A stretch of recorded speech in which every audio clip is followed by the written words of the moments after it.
এ বন্ধু আলম, হ্যাঁ বন্ধু কি অবস্থা তোর? আলহামদুলিল্লাহ। এটা তুই যেভাবে দৌড়াইতেছ মনে হয় যেন তোর তো খুব দূরের উপরে তারা লাগিয়ে গিয়েছে।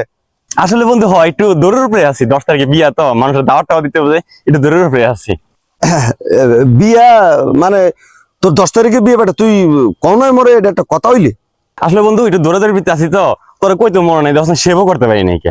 হ্যাঁ এবার একটু আয়, এতে কোনো সমস্যা নাই, কোনো সমস্যা নাই। আচ্ছা বন্ধু তুই কিছু মনে করিস না, তুই 10 তারিখে আয়া পড়িস। হ্যাঁ আমি তো দাওয়াত দিতে ভুলে গেছিলাম, তো মনে করে আয়া পড়িস। হ্যাঁ অবশ্যই, তুই যেহেতু দাওয়াত দিয়েছ মোর বন্ধু বললে কথা, অবশ্যই মুই যাবো। আচ্ছা বন্ধু, এই তুই যে আয়োজন করছস, খানা পিনার আয়োজন, এই জায়গায় আয়োজনটা কি কি বন্ধু? এটা একটা কথা বলি বন্ধু, বিয়েতে যাবি, আল্লাহ কপালে যা রাখছে ডাল ভাত দুইটা খাইয়া তুই আয়া পড়বি। আরে বন্ধু ঠিক আছে, ডাল ভাত দুগে খামো, এটা তো বড় কথা না। বড় কথা হইলে যে ছোট্ট একটা হিসাব আছে, হিসাব মিলানোর ফিরনে তোর একটু আমার বললেই হবে। এই দরকার খুব বন্ধু, তারপরও কি কি আয়োজন তুই করবি? আসলে বন্ধু তুই কি এর হিসাব কইতাছ আমি বুঝতাছি না। তারপরও মনে কর গরু কর্ম, তারপর তোর মুরগি কর্ম, ডাল কর্ম, ডিম কর্ম। হ্যাঁ এগুলো তো স্বাভাবিক আছে বন্ধু, সালাদ টালাদ তো আছে এটাই।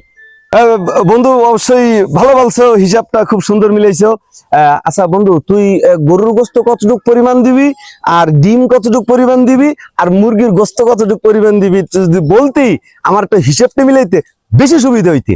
আহা, তোর দাওয়াত দিয়েও তো এক বিপদে পড়ে গেছি গিয়া। তোর কি এর হিসাব মিলাইতেছিস বুঝলাম না, কি রাঁধছি, কি দিমু না দিমু, কি এক অবস্থা। তোর দাওয়াতে তো বড় বিপদে পড়ে গেলাম রে আমি।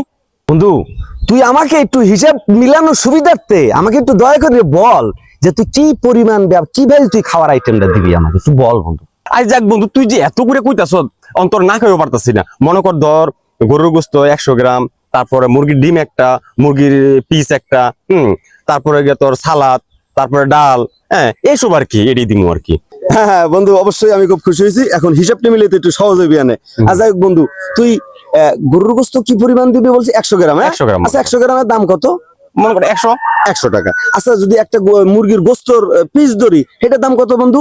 এই 50 টাকা। 50 টাকা। আচ্ছা যাক, এটা ডিমের দাম কত? 20 টাকা। 20 টাকা।